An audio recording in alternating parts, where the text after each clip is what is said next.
We want the speak button. Okay, can you hear me? Okay. Welcome everyone. Glad you are here. I'm very happy to be here myself. Today's panel we have three speakers, two in person and one online. There are some changes to the schedule as you see it on the booklet, but Professor Zainab Direk was very generous to fill in the gap.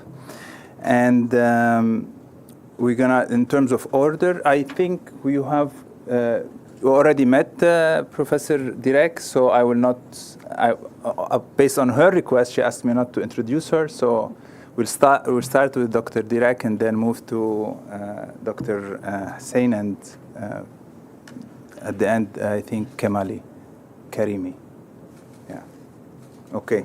Well, please go ahead. Thank you, Kerim. Now, I thank again the whole organization and especially Elizabeth, who made it possible for all of us to gather and meet each other and discuss. My second talk is about gender debates in the Ottoman Empire and Turkey. I wanted to start with the feminism in Ottoman Empire to make the point that Turkish feminism is not something imported from the West. It has been its own authentic, original dynamics in the Ottoman Empire during the constitutional era and especially the second constitutional period of the Ottoman Empire. And these women who have come together in order to create journals and publish there about their own problems can be considered as first wave feminists. There were three major intellectual trends at that time: Islamism, Westernism, adaptation to the Western culture trend, and Turkish nationalism. And all these three approaches recognize the importance of the women's status in reorganizing new political and social structures. And Ottoman feminism is about women actively striving for equality as moral and legal persons. And these debates have ultimately shaped the foundation of women's rights in the Turkish Republic. First, I want to talk about the Islamist perspective on women's role.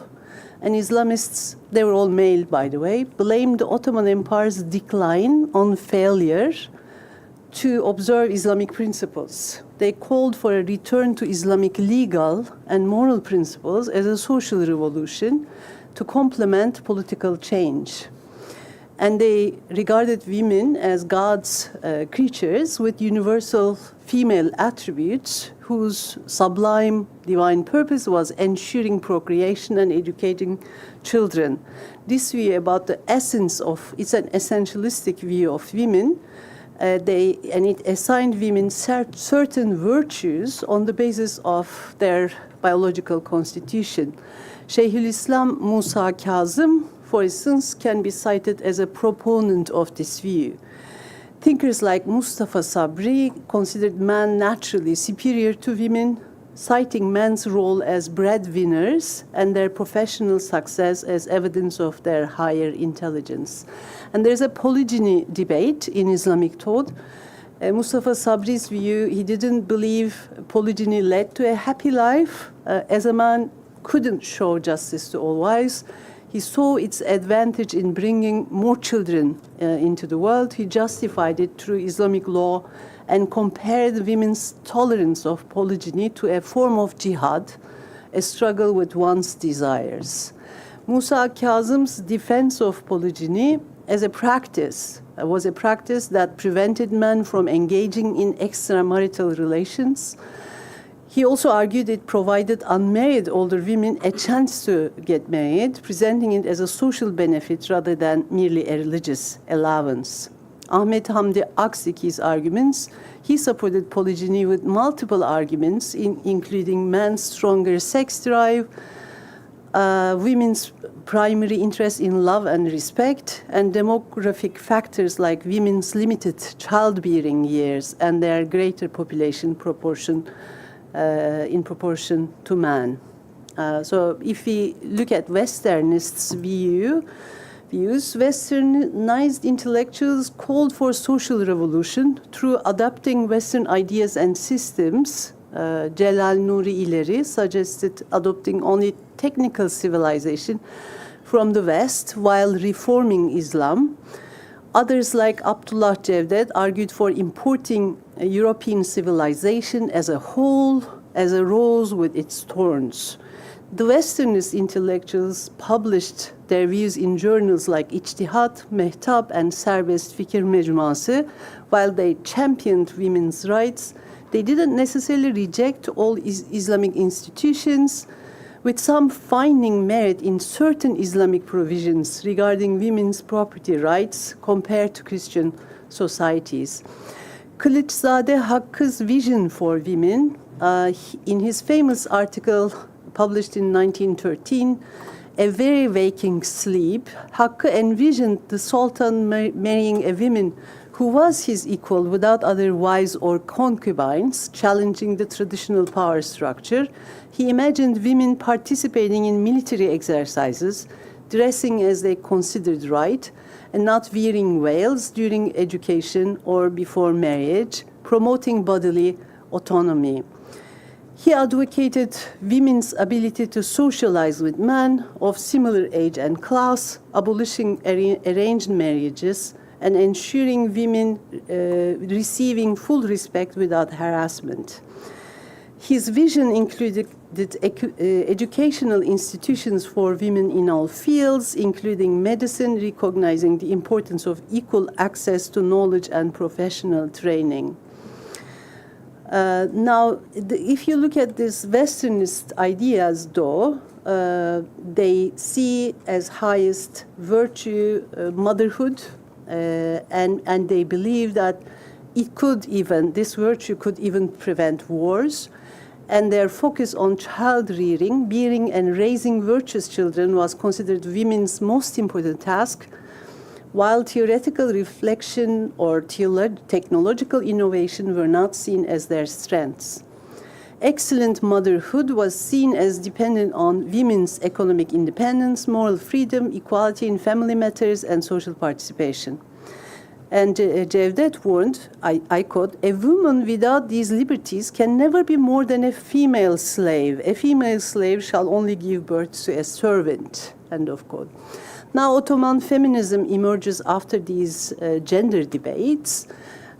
In 1869, the first women's journal manifests itself, and it appears that the progress of Muslim women, Terakki-i Muhaderat, initially started by men due to limitations on women's public participation. Then longest-lived women's journal appears, the ladies' journal, Hanımlara Mahsus Gazete, and was edited by İbnül Hakkı Mehmet Tahrir, featuring contributors like Fatma Aliye and poets Makbule Leman and Nigar Binti Osman.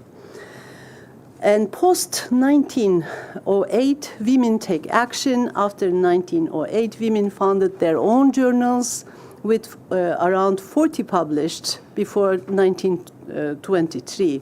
Some vocally advocated feminism, like The World of Women, Kadınlar Dünyası, edited by Ulviye Mevlan and produced exclusively by women. The Feminist Manifesto. I quote, "On 10 July 1908, our men got their rights to govern, their civil and human rights. They fully realized that they were human beings. O womanhood, will you still remain in this benighted state? You too have a light, a right, and humanity. Will it not be acknowledged? Liberty was not granted to our men. They took it by force. It is often said that rights are not given but taken. We women also demand our own natural and civil rights. If they do not give them to us, then we too shall take them by force. Vive la liberté." End of quote. This powerful declaration from the journal Kadınlar Dünyası highlighted the continuing inequality between sexes after the 1908 Constitution. The journal resisted all forms of patriarchy, even calling the 5th anniversary of the Constitution National Day of Man, and by emphasizing women's exclusion. Ottoman feminism was initially a pluralist movement including Greek, Armenian, Jewish, Syrian, Caucasian, and Kurdish women. After the Turkish Republic's foundation, this pluralism was lost as Turkish feminism merged with Turkish nationalism. Turkish nationalism emerged as a last resort against the Ottoman Empire's collapse. Initial nationalist endeavors had broader Turkic goals. Leading nationalists contributed significantly to gender debates. Key figures in this movement included Yusuf Akçura, Ahmet Ağaoğlu, Ziya Gökalp, and Halide Edip.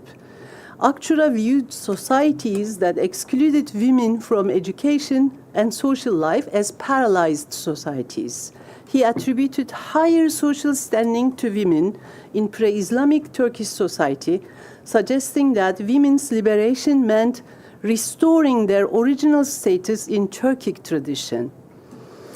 Ağaoğlu considered women's education alongside alphabet reform as the most important condition for saving Islam and ensuring its participation in the modern world. He emphasized how Islam improved women's situation, using polygyny as an example, unrestricted in pre-Islamic Arabia, but limited to 4 wives by the Quran, with equal treatment required. Ağaoğlu postulated that the Quran preached equality between men and women, citing Surah 49:13, and that women enjoyed high social standing under Muhammad and during early Islam.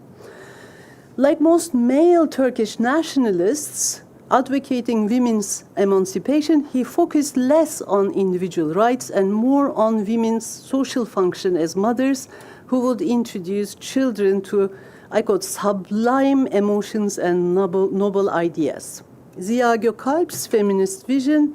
Gökalp claimed feminism has always been one of the chief maxims of the Turkish people, idealizing pre-Islamic Turkic society.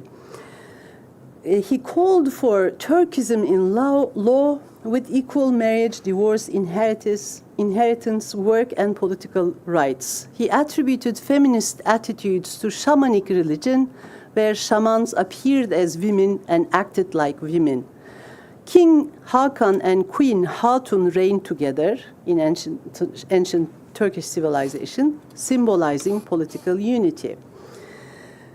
Halide Edip was the first female intellectual in the late Ottoman Empire to formulate nationalism as a gender issue. Through her novels, she addressed Ottoman women's problems in both urban and rural settings, presenting gender equality as a solution. Her 1913 novel, The New Turan, described women living in the domestic sphere, leaving the domestic sphere to collaborate with men in building a country led by the New Turan party. In this vision, men and women were equally educated, trained, and enjoyed equal rights. Edip envisioned women as teachers, nurses, tailors for the army, artists, craftswomen, scientists, and social workers. Her heroine, Samiye, embodied the ideal of a person committed to their nation, while also reviving Turkish customs and explaining Islamic principles. Halide Edip championed the view that Islam was not hostile to progress. In her 1930 work, Turkey Faces West, she argued that democracy is a dominating aspect of Islam and that Islamization threatened the Turks' democratic side. Edip created a narrative in which the Turks began introducing secularization as early as the 16th century under Sultan Süleyman the Lawgiver, who established a secular law alongside divine law. This process continued through the Tanzimat period. While supporting modernization, Edip criticized the Kemalists for one-sided secularization. The state freed itself from religious oversight, while controlling Islam through state authorities, preventing Islam's spiritual growth in Turkey. So women got their voted in the municipal voting in 1930, and then they got the national voting rights in 1934. But legal equality, the revision of the 1926 Civil Code took place in 2001. Despite legal advances, gender norms were determined more by social roles than by the legal framework. Many women's journals from the 1930s to 1990s were edited by men who presented the new woman as self-sacrificing and dedicated to others. Marriage and motherhood remained primarily, with public roles, secondary. So feminists have criticized all three movements at the end of the constitutional era, beginning of the republic for that, because marriage and motherhood came first in all these three trends. The public role the Republicans allowed women was also secondary. The Kemalists did not feel threatened by working women. On the contrary, women's employment raised the status of the man as the patron and protector, as Ayşe Durakpaşa explains. Now, there's a story to talk about. Women, in fact, have continued to create organizations after the Republic. For example, Nezihe Muhittin created women's organizations. She was a very important figure in 1930s, and they even attempted to create a women's party, a political party by women. And they weren't allowed and repressed. So in Turkish feminism, there's a discussion about that, whether Kemalist state feminism controlling women's movement and kind of prohibiting their process of subjectivation as activists, their mobilization for their rights. And maybe that repression repressed, that repression silenced women's movement for decades. Only after 1980 military coup, we see this uprising of Turkish feminism, and they have separated themselves from the leftist movements. And this has given rise to a contemporary feminism, and now I want to talk about that a little bit. Do you see it now? I want to make it bigger, though. Okay. Feminism, what is feminism? What is contemporary Turkish feminism? In fact, it began as a reaction, as a criticism, as a response to male violence. And you see Turkish feminists getting together, forming groups for consciousness raising after the military regime, and they have organized the first big walk, protest against male violence. And then that has been at the center of Turkish feminist movement, in fact. And today, still, feminists mobilize a lot against femicides, the killing of women by men. And a lot of women are killed in Turkey. 500 women are killed yearly by men. And so this is a very important issue for our feminist movement.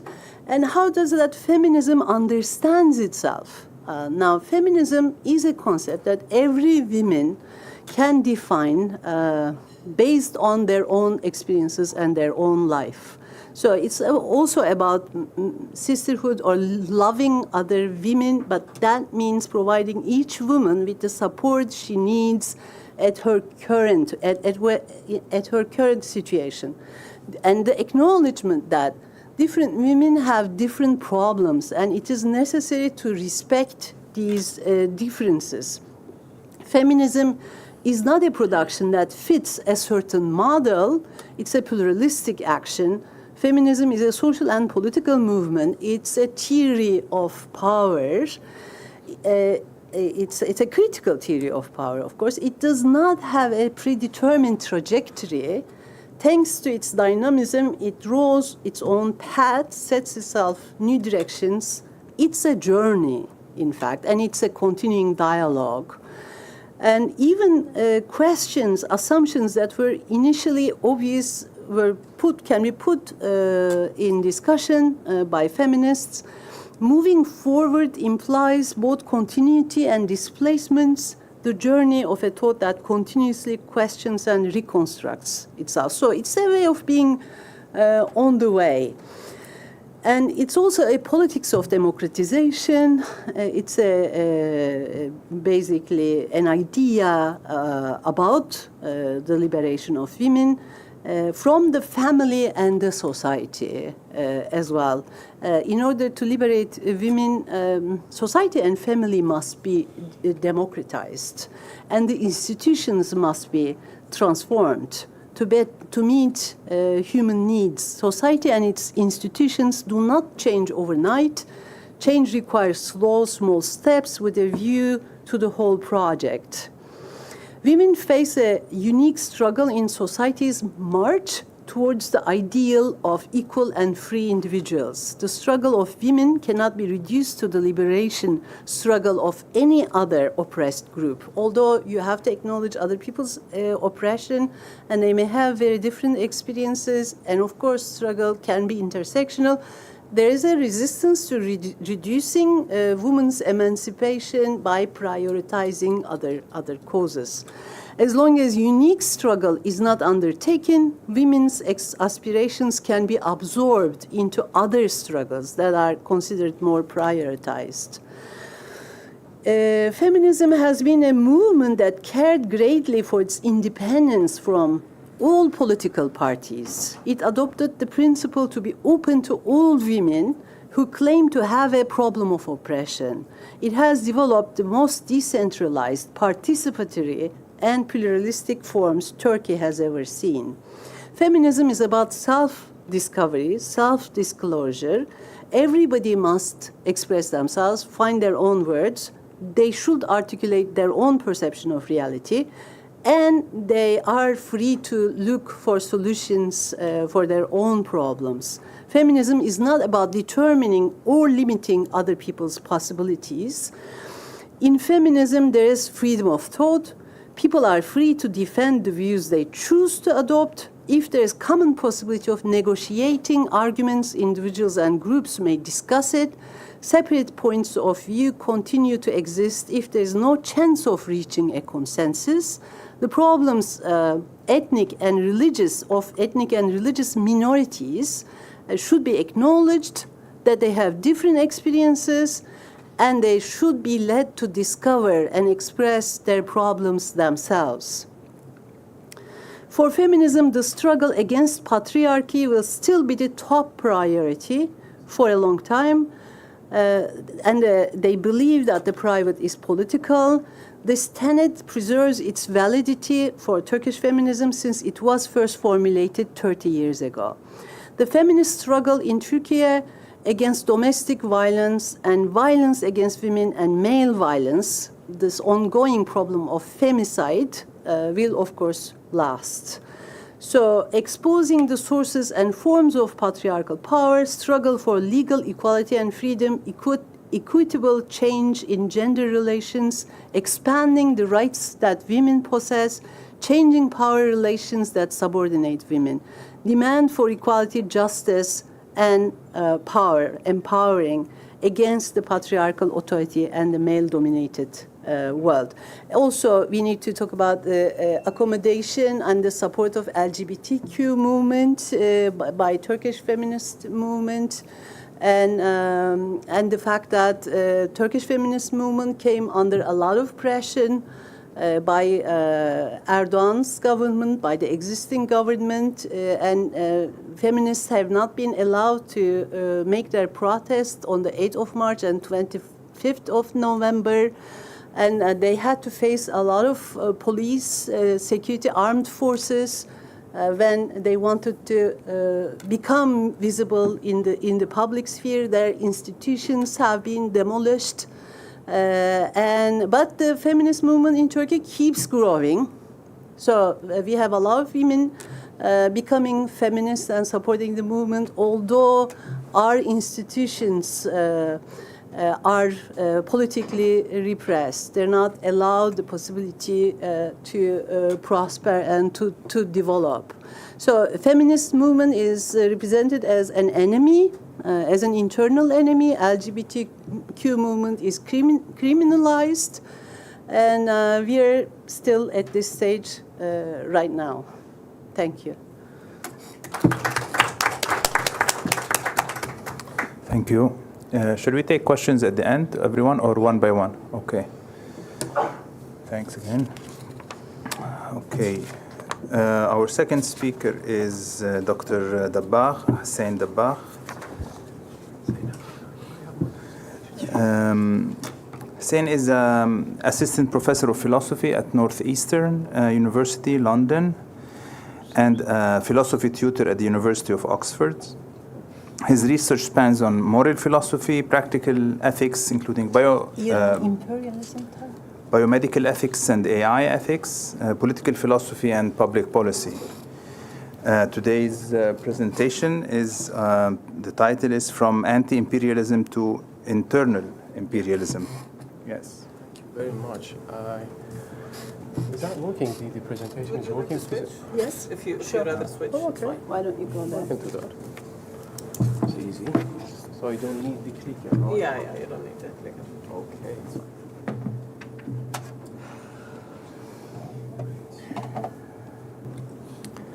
Hello, everyone.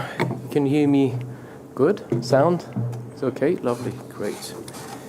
So let me start by thanking the Markaz Al-Arabi and the Majallat Tabayyun for organizing this conference, and particularly my dear colleague, Dr. Elizabeth, for the invitation and for the generous invitation. I'm going to talk about two particular value framework, value system. I want to call it value system. I mean, we talked about narrative so far, but I'm going to intentionally use value systems here, two philosophies here.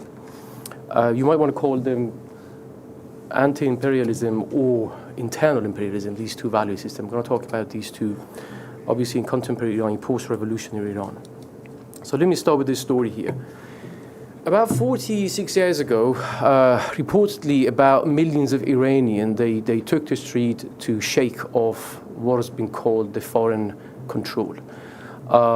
The famous chant on the street was, well, neither East nor West, only the Islamic Republic. That's possibly the famous slogan or the statement that we've heard from those moments. Many people, including intellectuals, they believe that, well, imperialism has been defeated. Well, fast forward to 2022, same street, but different generation possibly, with different chants. Now this time it was woman life, freedom. Well, this time the enemy wasn't the CIA, it wasn't the Shah, the royal family possibly. Well, this time possibly the enemy was internal, was the morality police, so-called morality police, was the religious law that they might treat women's hair as a national security risk. That was the second paradigm. I'm going to talk about that shift.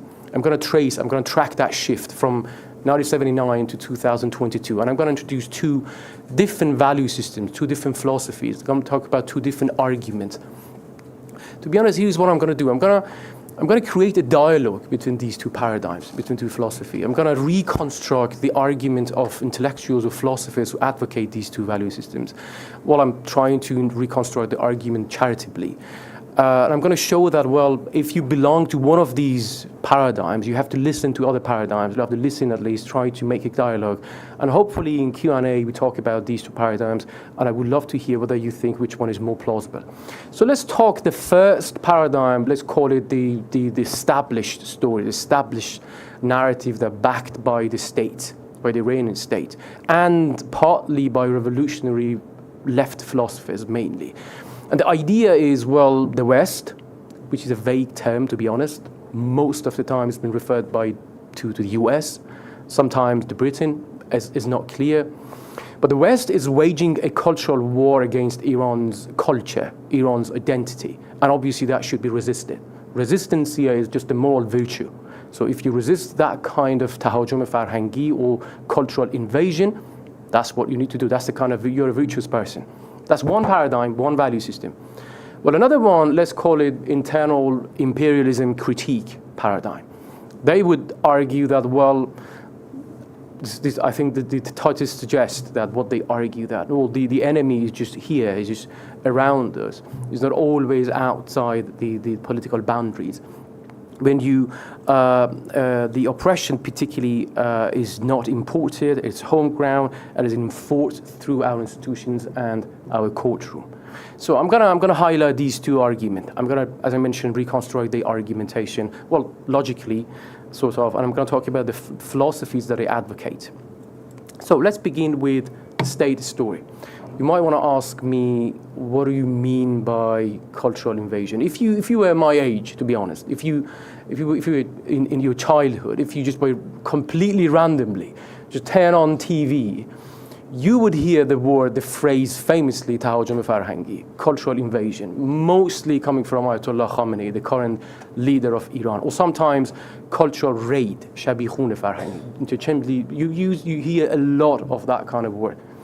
So what is cultural invasion, you might want to ask me. Let's hear from Ayatollah Khamenei. This is the lecture, this is the talk that he delivered 2013 to members of the Councils of Cultural Revolution. Cultural invasion is a fact, quote unquote. We want to influence the minds and the behavior of our people, the youth, teenagers, or even our little children. And he provides some examples here. The internet, toys, or even languages and books that has been translated. So the language is one of the targets that he talks a lot about. That possibly he would say what I'm right now doing, talking about Iran in English, is a form of tahajjum farhangi, is a form of cultural invasion. That's what we do here. That's what he categorized that. So the key word is cultural invasion, and the idea is clear: imperialism or istikbar, as he would use the idea, or many left philosophers mainly, which is a Quranic term.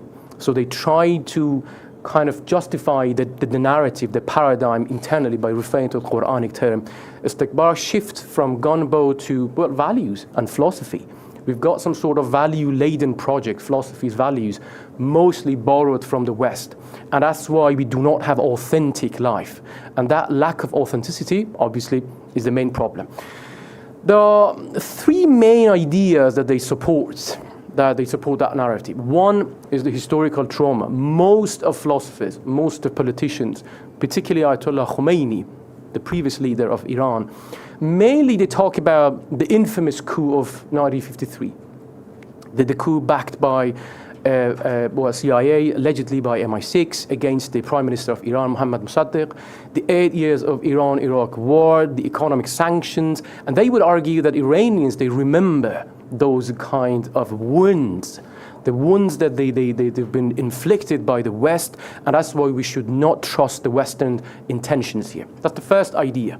Well, the moral fortress, that's the second idea. Well, you've got the value framework, Islam, Islamic teaching, Islamic philosophy. So you do not need any kind of any value system. As long as you belong, as long as you attach to Islamic teaching, Islamic philosophy, Islamic value, generally speaking, so you're good. You've got bulletproof. I mean, you don't need any other kind of framework. So you see, the underlying premise in that point is there's a kind of a sharp distinction between Islam and non-Islam, East versus West. That's the kind of sharp distinction that you see under that kind of argument here, the second one. As long as you have that kind of moral fortress, so you're free, you're good. And there's also soft power. There's kind of war is going on. I mean, they talk about NGOs, even charities that you have in your countries, they might look as well they're helping people, but no, they are just penetrating imperialism in people's mind, and that should be resisted too, definitely. So do not look at the facade, at just the surface of those charities. Think about the philosophies, the project that they have, and be obviously should be suspicious about what they're doing. So this is not only a rhetoric, it's not only a philosophy, it's not only just some ideas. It's been institutionalized in Iran after revolution for, past 46 years. So let me give you some examples here. The first one, there's been an infamous TV program. It was broadcasted in 1991. It's called Hoviyat TV program, Barname Hoviyat. Hoviyat in Persian means identity. And it's been backed, it's been supported by IRIB, Iranian Islamic Republic of Broadcasting. It's been supported later, allegedly, it's been supported by the current leader of Iran. It's been supported by the Ministry of Culture, possibly. And the idea was, well, look at the oppositions, look at the, Western intellectuals in Iran. They are just CIA agents. As long as you teach Western philosophy, as long as you advocate, let's say, secularism, as long as you advocate liberalism, as long as you talk about feminism, you are CIA agents. So you are not doing our favor. That's why we have to categorize you under that banner. You're dissident, but you're a CIA agent. That's it, easy.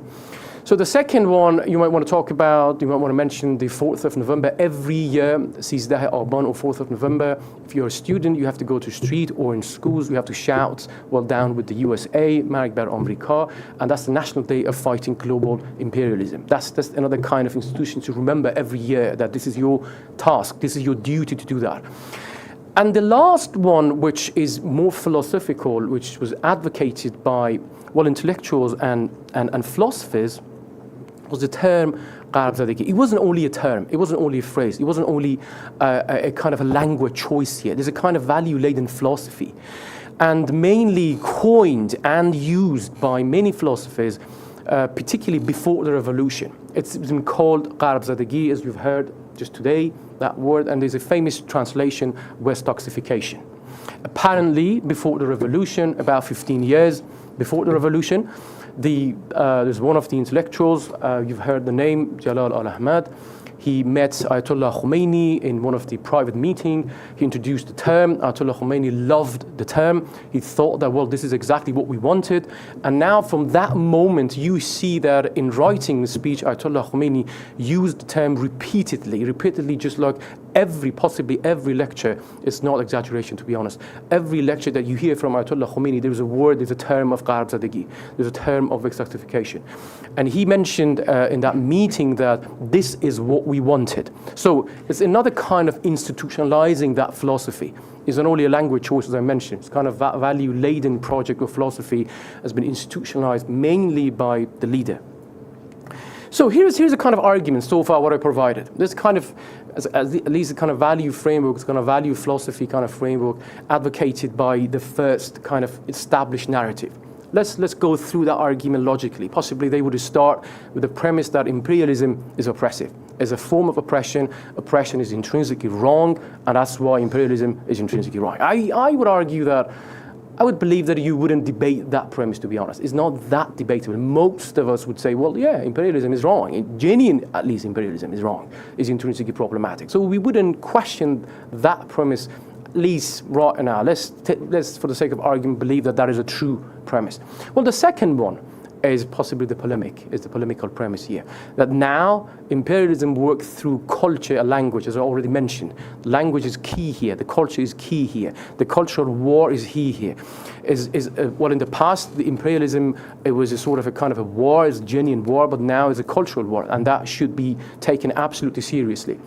And so when you put these two together, when you think about, these projects like secularism, like freedom, like liberty, like feminism, all these projects can be categorized under the banner of, cultural invasion, tahajjum farhangi, or a kind of sort of imperialism. And that's why they are intrinsically wrong. As long as you put the label, this is Western idea, you automatically argue that, that should be resisted. You don't need to do some sort of effort. You don't need to go through the content of that kind of philosophy.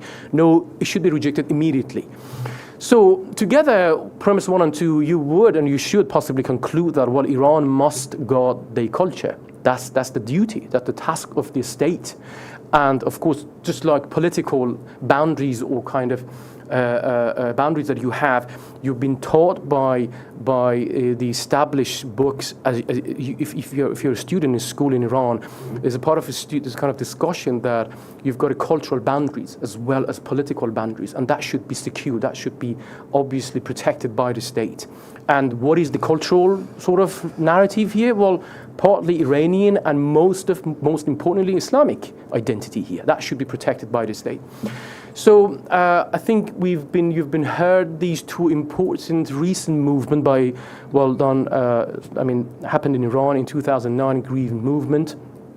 Famously, that Green Movement, it was lots of kind of discourse and talks about freedom, liberty. It's been rejected by the state that this is George Soros funded. That's kind of Western plots, and that you shouldn't fall into that trap. That's the kind of Western idea. Even if you talk about liberalism, you talk about right, having right possibly, that should be rejected immediately. Well, again, fast forward, Women, Life, Freedom, 2022, again, same narrative, same kind of argument here. As long as you talk about feminism, you talk about right, that should be rejected immediately because that's the Western plot, and you shouldn't fall into that trap. So see, it's sort of a kind of a simple narrative, to be honest, a kind of simple philosophy here. So you have a criteria, as long as you belong to the West or Western ideas, it's not clear what does it mean exactly, to be honest, but as long as you can categorize some ideas as Western, that should be rejected immediately. It can be a movement, it can be a philosophy, it can be a social movement possibly, but all that, as long as you have that kind of categorization, you're good to go, you're clear. Okay, let's change the perspective.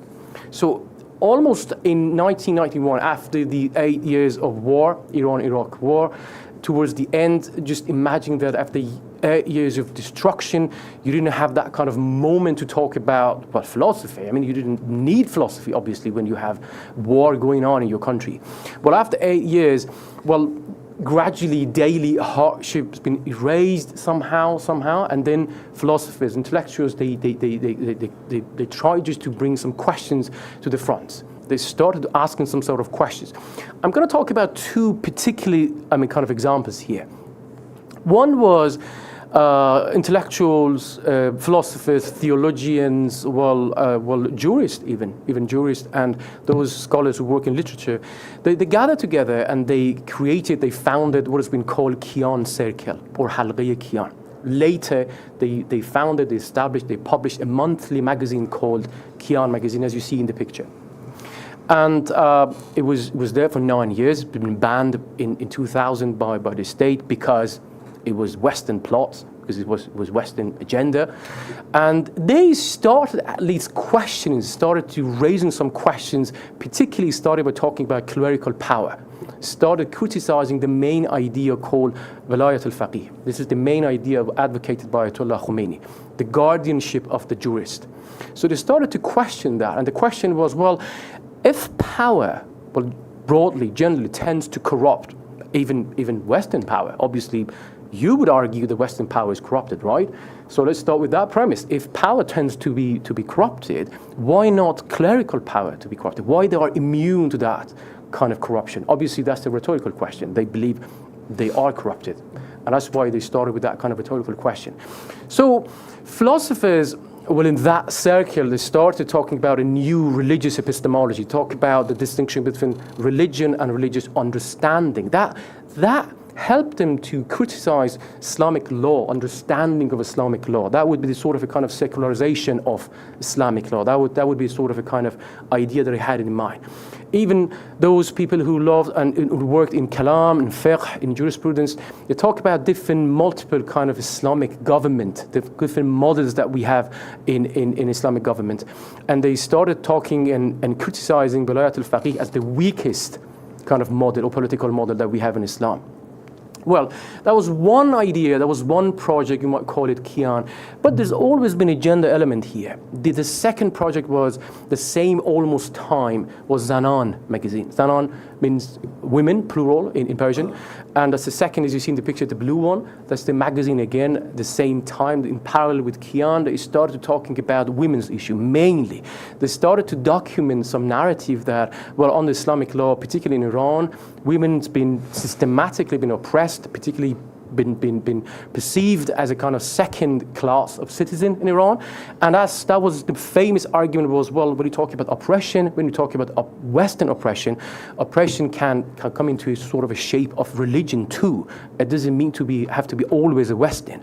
So the idea was, well, that was the kind of the gist of the argument that they provided. That was the birth of a sort of a counter-argument, sort of a counter kind of value system that you saw in Iran almost towards the 1998, towards the presidency of Mohammad Khatami. The argument was that, well, domination, oppression, it can be multilingual. It can speak, well, Persian, it can speak Arabic. It's not only speaking English. So that's one thing. That's one premise that we have to start with. Another one is they started talking about jailing journalists, well, intellectuals, artists. They talk about policing thought, policing, well, publications and veiling possibly. They talk and they mentioned that, well, this might be sort of a homegrown controlling, a sort of internal imperialism there. There's a kind of a shift now. Shift to see here that these intellectuals, they talk about inside, internal imperialism, rather than just thinking about outside, what is happening outside, or kind of pushed or enforced by the Western power. And they talk about rights, freedom, liberty, secularism, feminism, these terms, these projects, as a sort of indigenous voices. That's possibly one of the most important argument that they provided in their project, that these are indigenous survival tools. This is coming from us, from within Iran. It's nothing to do, it's not an imported project. We have some ideas when you look at history of Islamic philosophy, when you look at, let's say, India, look at China possibly, they have their own understanding of secularism, they have their own understanding of liberty or freedom. And even Islamic philosophy, they talk about that kind of indigenous idea. That's just the main argument they provided. And philosophically, they sort of alluded, they refer to two terms here. One, essentialism. The argument was, well, look at these projects completely, entirely as kind of Western ideas. This is sort of essentializing these projects, and that might be philosophically at least wrong. We've got good kind of argument against that kind of essentialism. And arguably, there can be racist to think that, well, Iranians and Muslims, they cannot think outside a sort of a religious framework. So they have to think only through a sort of religious framework. So that might be arguably a sort of racist argumentation. So within that framework, you have imperialism as no longer a foreign invader. It's sort of it's a mirror. Look at what you're doing here, what you look at doing with your citizen, particularly here. So you might, it's not exaggeration to see that these two narratives, these two philosophies, these two value systems, possibly every day, it's not exaggeration to say that. It's the tension plays out every day in Iran. When there is a negotiation, nuclear deal, which is happening right now, ironically, when you have internet shut down, when there is a protest in Iran, there's always two philosophies, there was two narratives, two arguments. Well, immediately one side would say this is Western or non-Western. One narrative would justify that internet shutdown. One narrative would say that condemn that kind of internet shutdown. But you would categorize the whole argument under these two value systems, and that's why we need to talk about them, at least bring them into front. They talk about and criticize them. So one reason that these two frameworks, one cannot cancel out the other one, is possibly neither side is entirely wrong. That might be one reason. I mean, the established narrative possibly is right about sanctions. They might be right about power kind of meddling. This is a kind of fact. This is real. They might be wrong. They might be right about the influence of sort of media, the changing the people's perception. That is wrong. That is a reality. They're right about that. And even the other side, I mean, they're right about arresting journalists, arresting intellectuals, artists, and forcing people or mandating veiling. This is right. So either side, they're not entirely wrong. That might be possibly problems. That might be possibly the issue that when you think about, when you look at them philosophically, at least we see some sort of rightness in both projects here. The other thing is, both of them, they start with a shared similar premise. Both of them, all these philosophers, they believe that, well, imperialism is intrinsically wrong. So they believe that this oppression is intrinsically problematic. So they both agree upon that. The problem is, well, they attribute you to the enemy. So you are siding with the foreign, let's say, powers, or you're siding with your, let's say, project like resistance project. You're hiding your privilege if you're talking about resistance. That's the two kind of idea here. Even if they start with a shared premise, the conclusion is different. So what should we do? You might want to ask me, okay, that's the kind of persisting battle every day in Iran. What should we do? Do we have any sort of salvation here at least? So I'm going to provide a sort of proposal here. It's not exhaustive. It's not the last word here. I'm just trying, and I would love to hear your comment and your idea in Q&A. Well, one would argue that stop calling. Let's clean up the language here at least, our project here. Stop calling, well, Western ideas, thoughts, belief, argument possibly by these labels. So one idea is Western or non-Western cannot be automatically wrong or right. So a Western idea or non-Western ideas, you have to go through the idea, the content critically, engage with the idea, and of course provide argument, reason against that. We might need a sort of new story about our national identity or our national sort of dignity here. So we don't need just to say that always when we think about freedom or liberty, this is sort of a kind of import gifted by the Western kind of powers. No, I mean, people, if you trust your people, you might want to argue that, well, they have that kind of right to claim about their freedom. That is their right to claim about their freedom. This is, if you trust them, obviously, if you trust them. If you think that, well, they're always manipulated by the Western power, you do not trust them. And finally, if you think about, well, checking the power and what is happening in Western power, what is happening outside the country, you have to be also cautious about what is happening inside your country. There are lots of religious institutions that they don't pay taxes.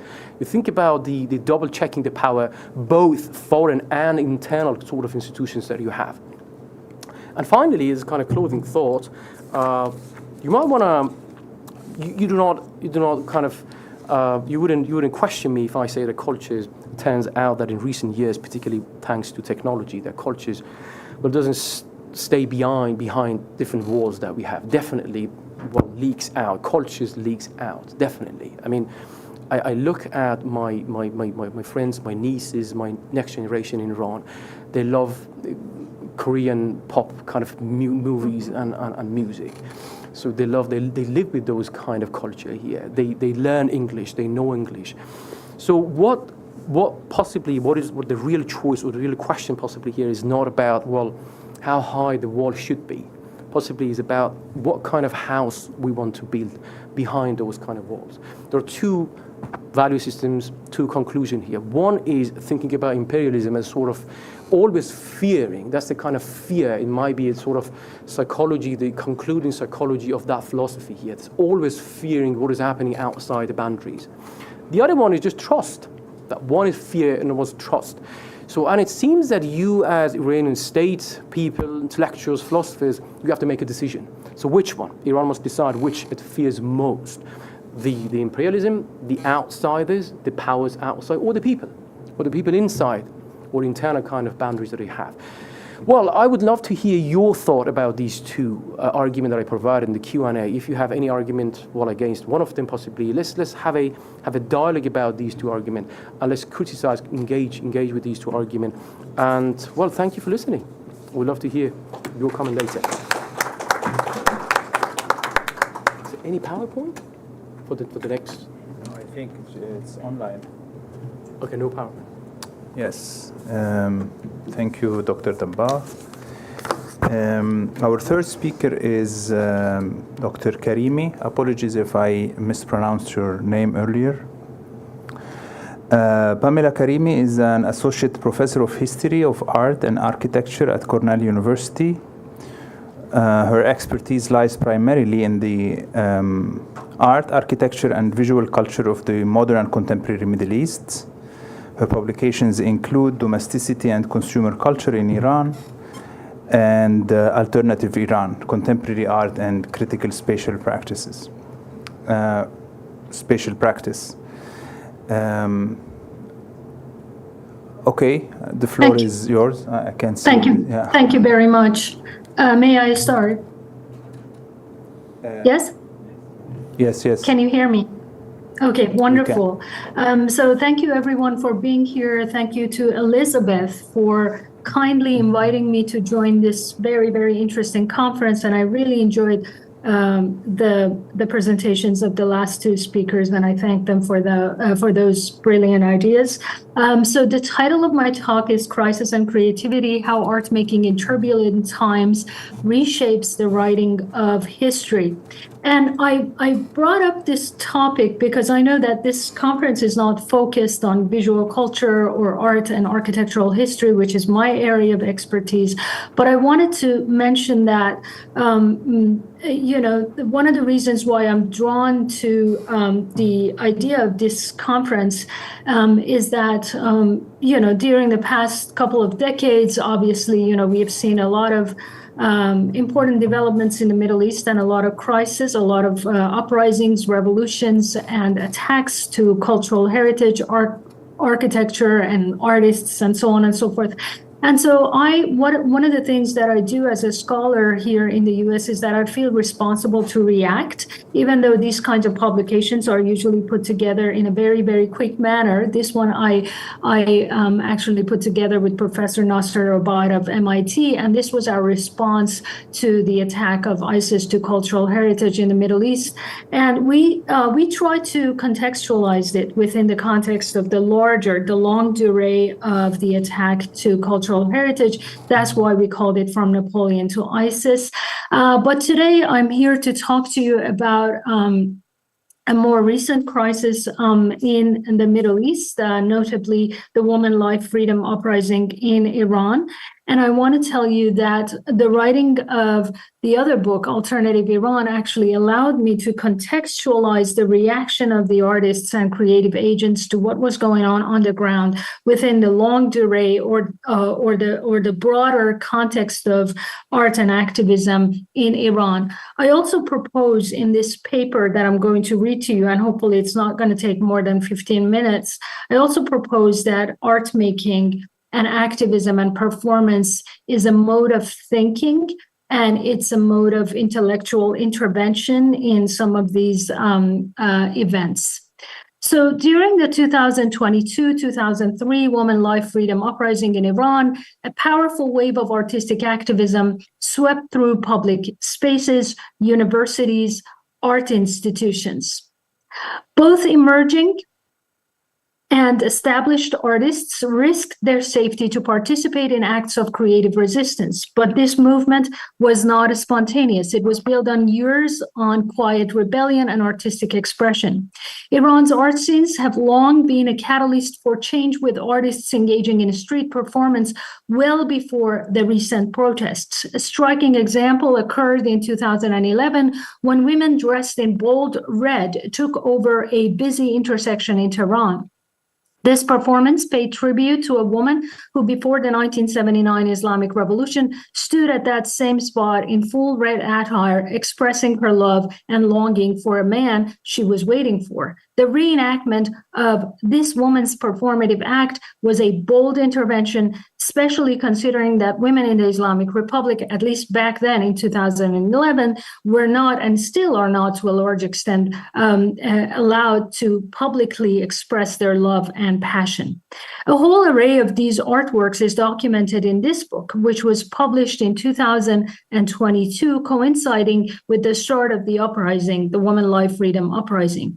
In this book, I show how Iran's alternative art scenes operate within a dynamic, improvised spatial framework, shaped simultaneously by historical constraints and ideological control, and the creative strategies of artists and architects. Drawing from critical spatial practice, a concept introduced by Jane Rendell, this study examines how artists and creative agents in Iran engage with a space as site of resistance. Influenced by many other thinkers like Michel de Certeau, Henri Lefebvre, and David Harvey, my approach aligns with critics that emphasize the agency of ordinary citizens in contested environments. Rather than focusing solely on state-imposed restrictions, I explore how a spatial improvisation ephemeral interventions, and alternative infrastructures enable autonomy for artists, architects, theater experts, and curators within semi-regulated spaces. This is, by the way, an underground art gallery, which was built in the home of the famous art collector and artist in Iran, Feridun Av, and it was built by Reza Daneshmir. And as you can see, the drawings also express a lot about what's going on here. So global observers often describe Iran's art scenes as underground, reinforcing a binary of sanctioned versus unsanctioned space. However, this perspective simplifies the fluid, porous, and adaptive nature of alternative art spaces in Iran. In producing Iran's third spaces, in this book, I argue that Iranian art oscillates between public and private realms, existing within the gray zones of partial visibility and what I call loose covertness rather than absolute secrecy. Influenced by Jerzy Grotowski's experimental theater in Iran's pre-revolutionary arts festivals, supported by the Shah of Iran, notably the Shiraz Festival of the Arts, in which Jerzy Grotowski and Peter Brook actually repurposed dilapidated Qajar mansions and created their performances inside these mansions. Many Iranian artists today deliberately choose unconventional venues. And these include buildings under construction, for example, derelict homes, dilapidated factories,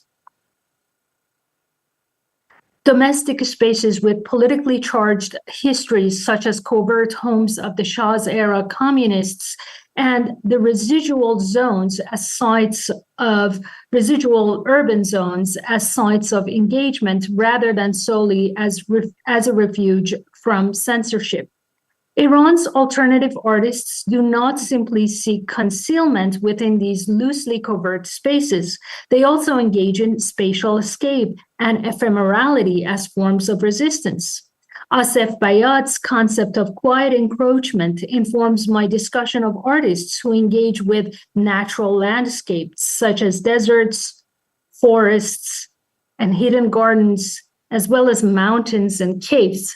And when I talk about quiet encroachment, what I mean is that, for example, for this particular performance in a cave 20 minutes outside of Tehran, they actually were able to get permission from the Ministry of Culture and Islamic Guidance and other organizations by presenting the work as environmental or ecotourism rather than an artistic performance. And these are sites for experiment, arts, and performances. These spaces reminiscent Cold War era Eastern Bloc and Soviet artistic retreats, and they offer autonomy from surveillance and urban control. Iran's time-based art also disrupts state-imposed narratives of performance. This is a graffiti artist who actually makes portable graffiti, and the word "the," which I'm sure Arabic and Persian speakers are very familiar with, stands for zulm, or cruelty. Inspired by Guy Debord's notion of the tournement, ephemeral art in Tehran and other big cities, and unannounced performances and street interventions momentarily reclaim urban spaces, much like Milan Kiznik's projects in communist Czechoslovakia. These projects actually made an intervention in public spaces very quickly in a very short span of time before the police arrived to dismantle the project.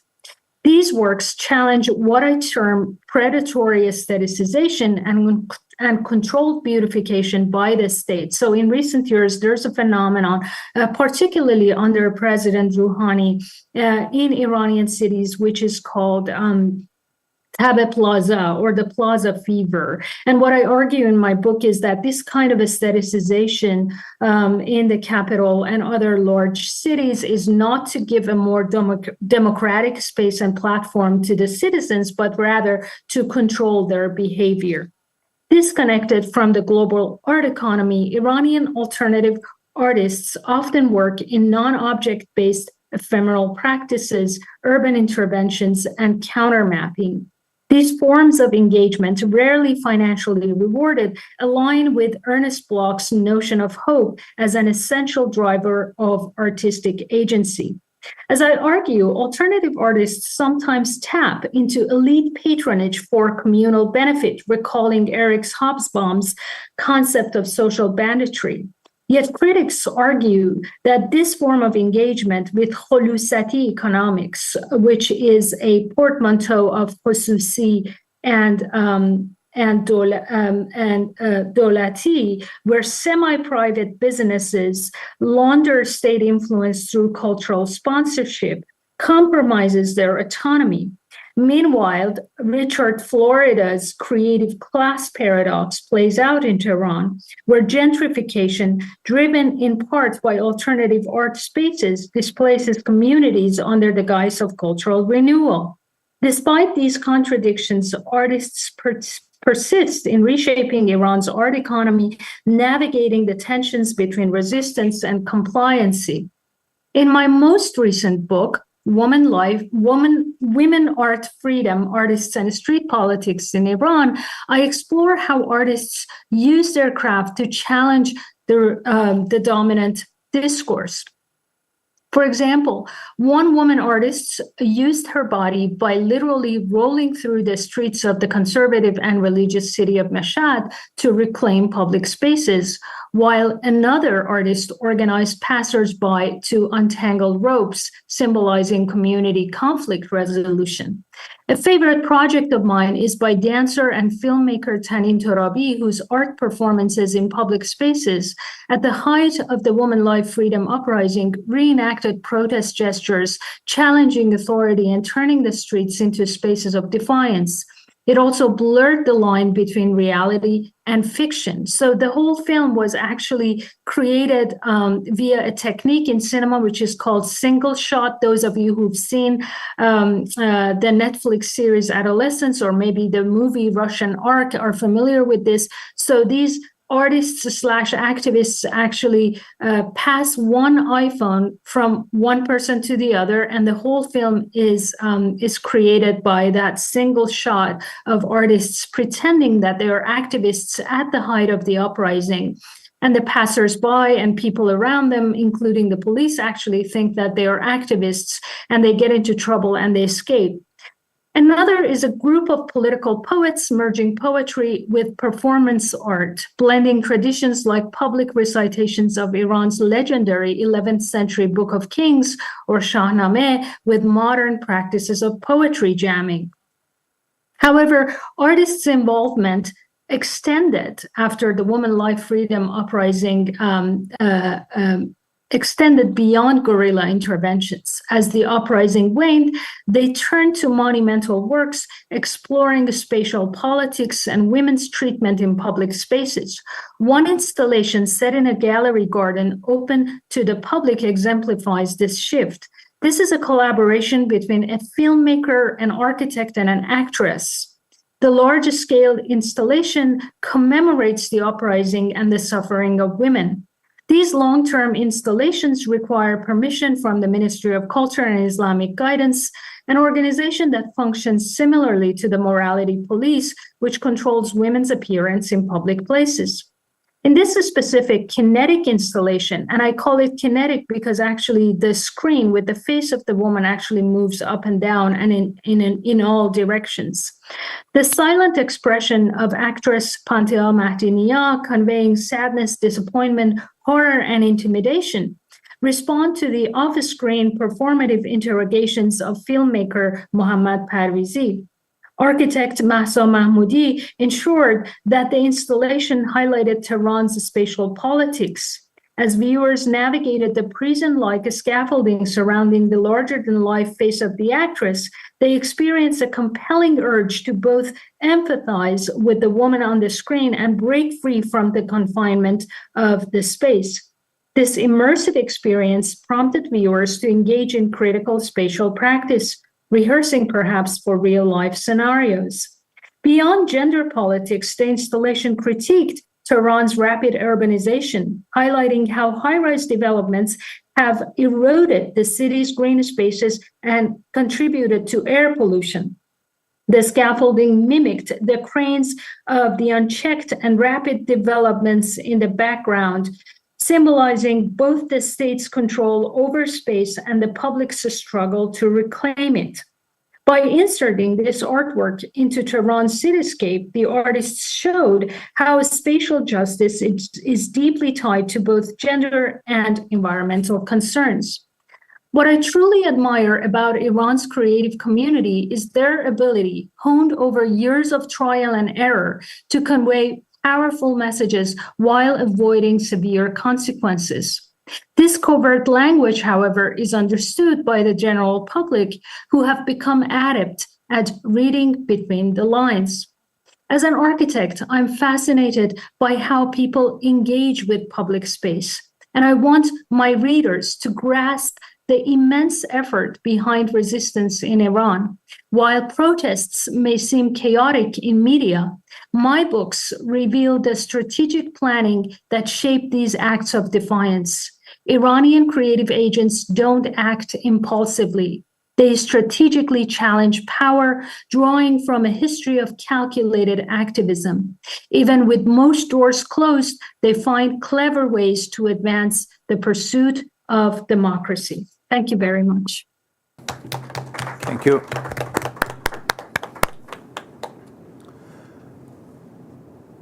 Okay. Now we take questions for the three speakers.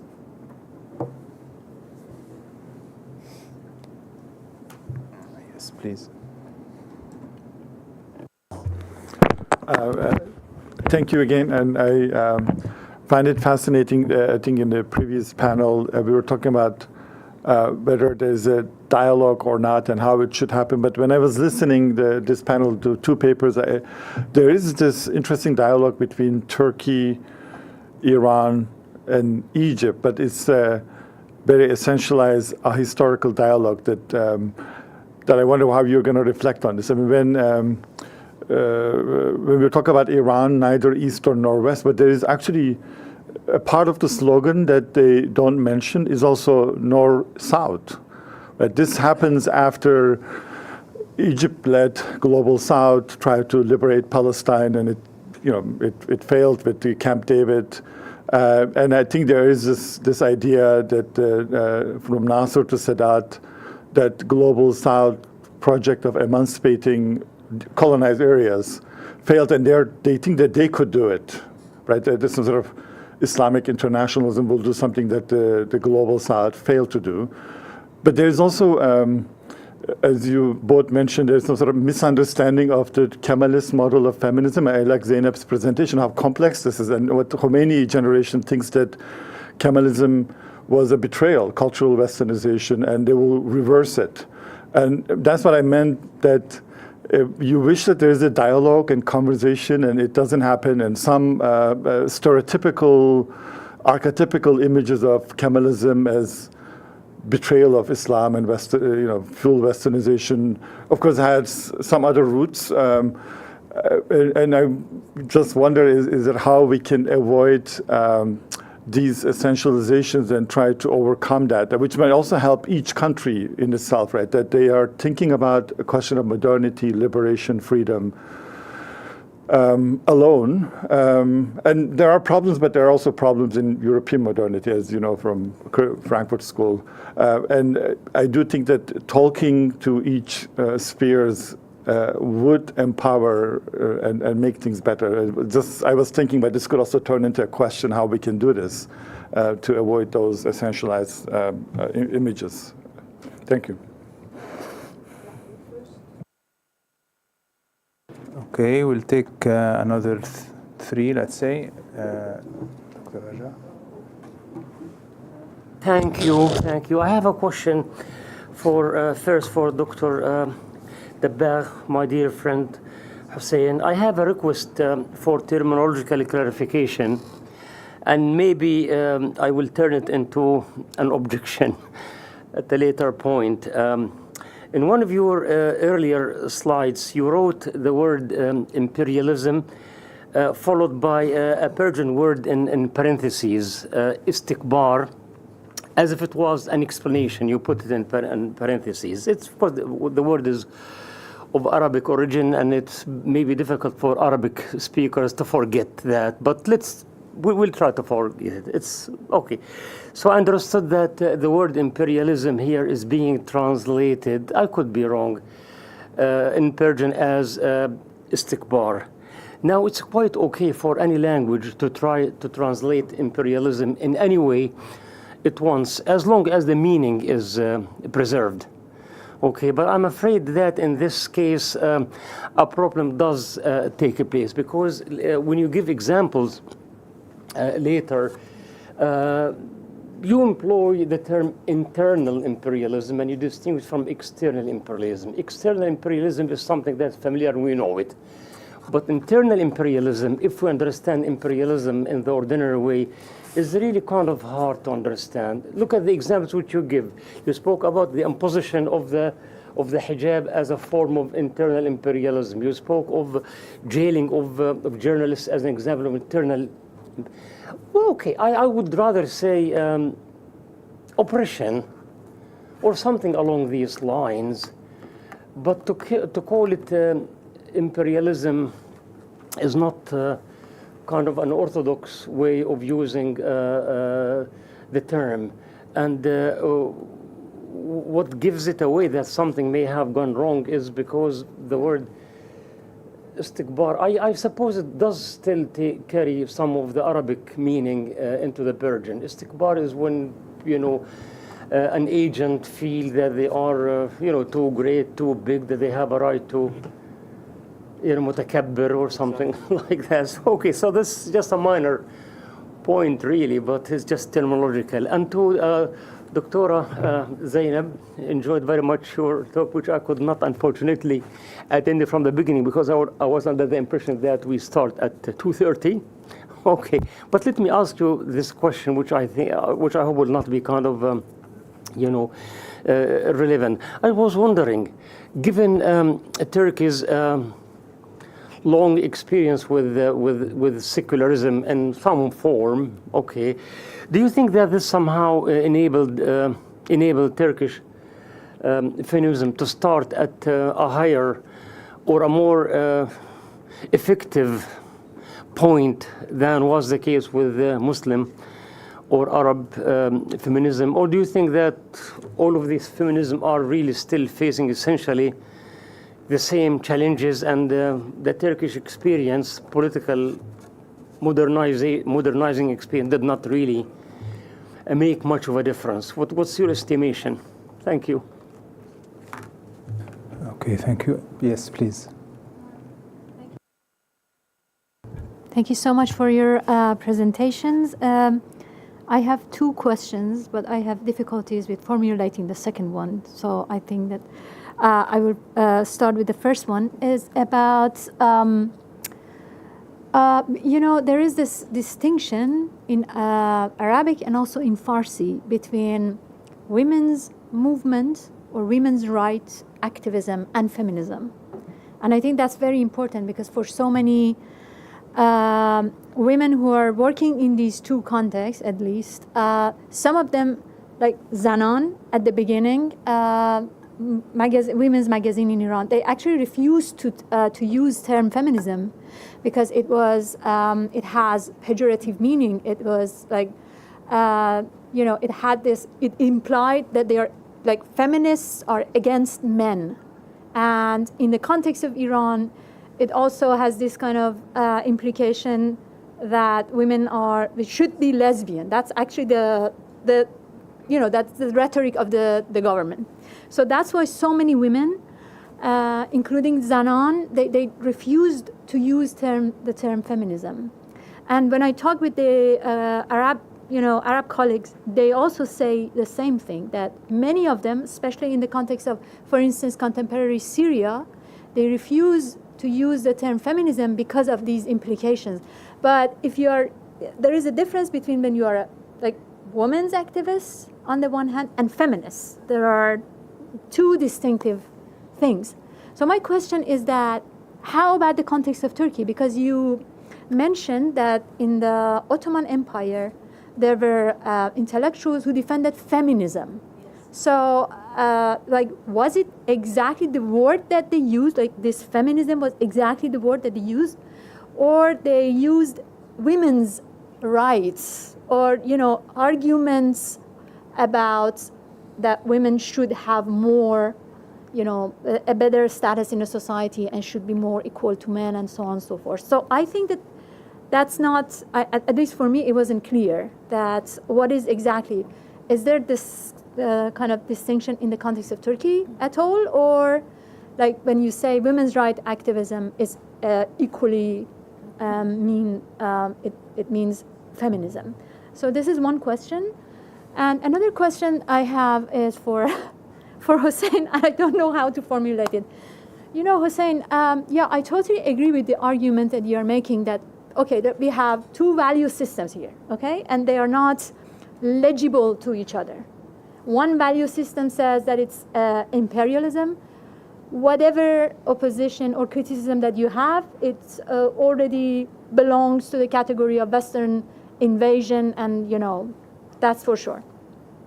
And the other value system is like making a counter argument that no, these are rights, these are, you know, we have some criticism towards power and we want our rights and so on and so forth.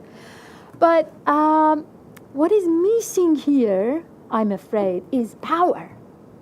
Like, for instance, in the first value system, there is a intentional effort to demonize you. It's not just a value system, it's not just a morality, it's a demonization, intentional demonization, that you are terrible, you are threatening the security of the country, you're against family. If you're a feminist, you're against family. You are disharmonize this country, and because of that, you are demon. You should be eliminated. You should be, you know what I mean? Where is power in this war of, let's say, value systems? And how power, and on the other side, this powerlessness actually plays a role. Because you don't have power, you have to play with your own arguments. You have to find other instruments in order to challenge the one who has power and uses that power in order to oppress you. You know what I mean? So my question is that where is this power element? What is this violence here? What is this, you know, it's not just value. What are the mechanisms that power use in order to demonize or in order to de-demonize? That's my question, thank you. Thank you. I think you have enough, no? You want more? Okay. Put a quick question to Pamela. Pamela, I would like you to state in a sentence, if possible, you said that art as being part of this intellectual history. If you were to state it, this ephemeral kind of art that you have studied and followed, how would you characterize it in the intellectual, contemporary intellectual history of Iran? Thank you. Okay. Okay, I go first. Thank you for the questions. First of all, I want to answer Fatima's question. In fact, Ottoman feminist history had been forgotten because the Kemalist repression of women's movement in the 1930s, of course, made impossible for women to find out about their history, was forgotten, covered over, and people spoke as if all women's rights came from Atatürk. Mustafa Kemal granted these rights. Women didn't do anything. They didn't make any effort, so they were just granted these rights. But that story was false. There was a women's movement, and it affirmed itself as a feminist movement. I'm referring to my colleague Serpil Çakır, with whom I have this presentation, comes from a longer essay published in Germany about gender debates in the Ottoman Empire, and I am her co-author, in fact. and we have researched all the gender debates that have been going through, that have been taking place in the constitutional era as well as the Republican era. And she wrote her dissertation on women's journal in the Ottoman Empire, in the late period of Ottoman Empire, and especially Kadınlar Dünyası. And there is a discussion about the term feminism, and feminists were accused for, embracing something that is external, coming from the outside, from the Western civilization, and therefore they kind of wanted to defend themselves, and they, at the end, concluded that there's nothing wrong in using the word feminism for their own activism. So the term was affirmed. So there's no difference between women's movement or defense of women's rights and feminism. And feminism is not, is a term that's constantly redefined in Turkey. And at the beginning of my presentation on contemporary feminism, I wanted to keep the term open to include, problems that may arise from different contexts in which women experience oppression. And it could be, women come from different parts of the society, and there's no one form of patriarchy. Patriarchy may take different forms in different cultural contexts, and if you do the intersectionalist reading, a lot of other factors of oppression contribute kind of constituting that particular form of oppression that they experience. So the term is kept open, so it's not really defined in terms of the binary. It's not, people accuse feminists for being enemies of man, but that's not really what feminism is. Of course, feminism is a questioning and rejection of male violence, but that doesn't mean you're questioning structures and systems, and you're not fighting, male persona, as such, male people, male human beings, but it's an attempt to question the system, the structures, the oppressive structures, to change them, to basically be able to enter into a movement of subjectivation, and to get together to make the case to expand your rights and become a political and ethical subject. That's what feminism is. And it is seen in that manner in Turkey. So feminism is not a bad term for us. It's not a suspicious term. We don't think it's coming from the outside. We have our own feminist history. And it's a complex history. It's a very complex history. It's not, we don't see ourselves as products of state feminism. We also see ourselves as people who are oppressed by state feminism. And so, the complex intellectual debates and women's, efforts have created this movement.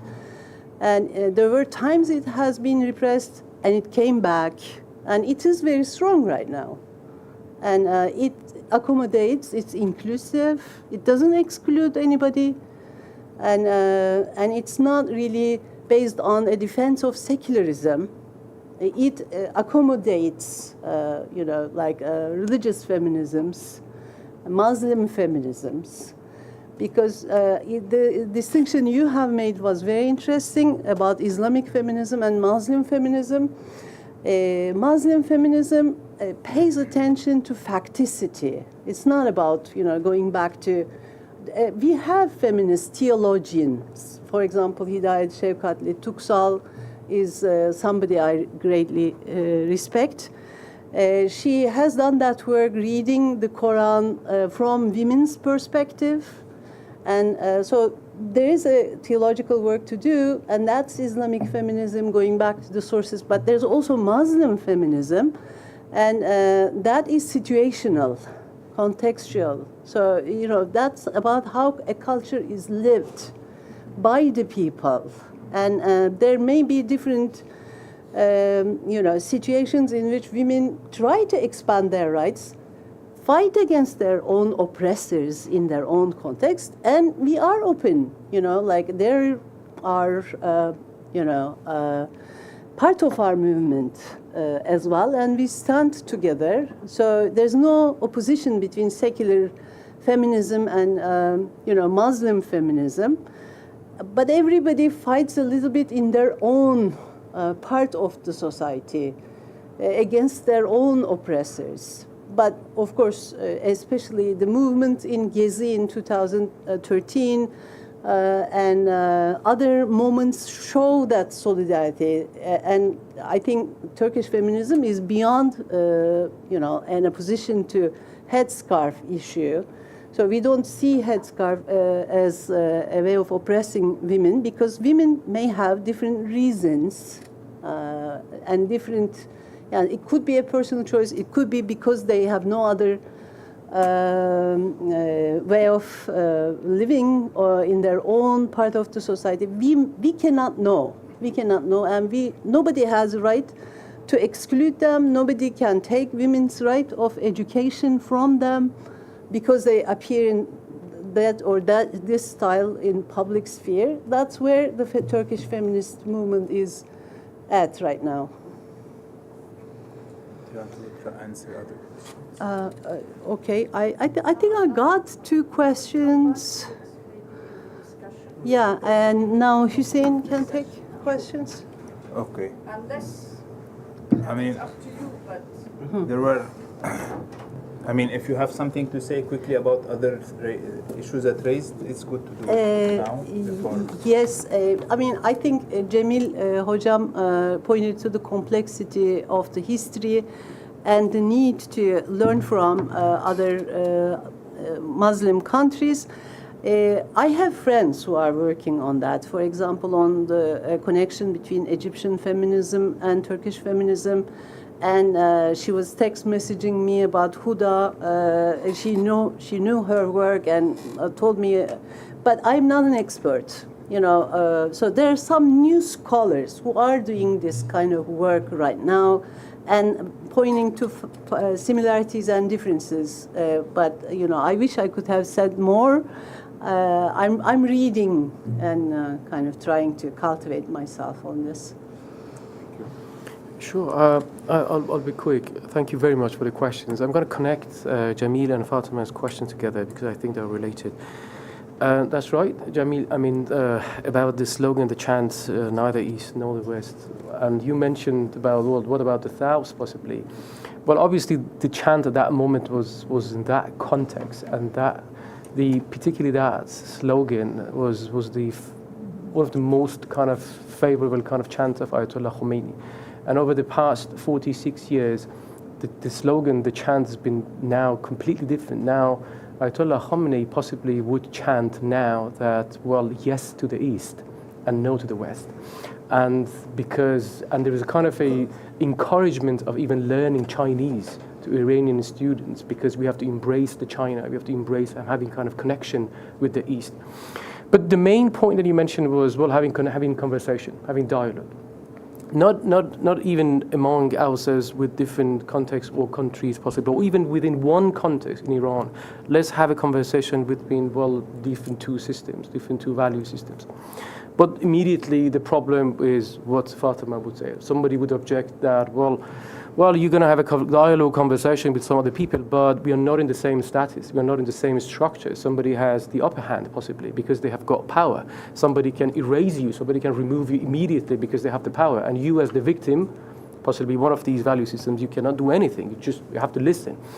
Well, and the question is, well, what is the point of philosophy here? I'm going to locate Fatima's questions in the broad discussion that we have in contemporary Iran after revolution about the point of philosophy. I mean, mainly what I did, I mean, you must have thought that, well, I'm coming from a sort of an analytic tradition in philosophy. You critically engage with the text, logically try to just formulate the argument, and you try to engage with the argument. And one of the biggest critique or discussion or narrative that we have in contemporary Iran is, well, analytic kind of traditional philosophy is useless. when you come to kind of political matters, because they ignore power, they ignore structure. And that might be a good objection. That might be a good objection. I mean, that's the kind of objection that I received from Fatima, that, well, you talk about values, you talk about philosophy, you talk about argument, you didn't mention anything about power. You did nothing about the structure. Where is the power? And that's the good point. And one quick point that I can mention, because it's the long debate that we can have about that. Well, one thing that philosophy can provide here, at least, is just to highlight the hidden values.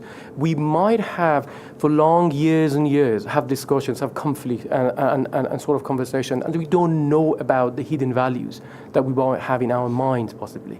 One kind of contribution of philosophy, either continental or possibly analytic philosophy, is at least to bring these kind of values forward into front.